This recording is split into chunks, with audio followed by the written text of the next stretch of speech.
समजी टाकलो का वरून टाकावं लागते सगळी दरेड आणि हे रे आपलं हे काय म्हणतात कडे कोथिंबीर मिरच्या टाकल्या की रे दिसलं काय टाकू दिलाय रे टाकू दिलाय आणि मिरच्या टाकल्यात रे लय मिरच्या होत तिकट बघा तुम्ही झरझर करायचे झरझर करा आता हलवा हलवून परत झाकून द्या आता सगळीकडे हलवे तुम्ही नाही ते टाकून द्या सगळीकडे हलव परत झाकावं लागते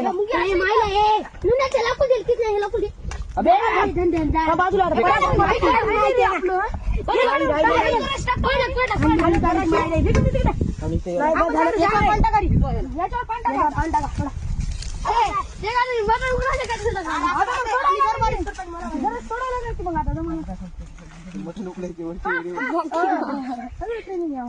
आम्ही दरबारीच करता म्हणून आम्हाला माहित आहे व्हिडिओ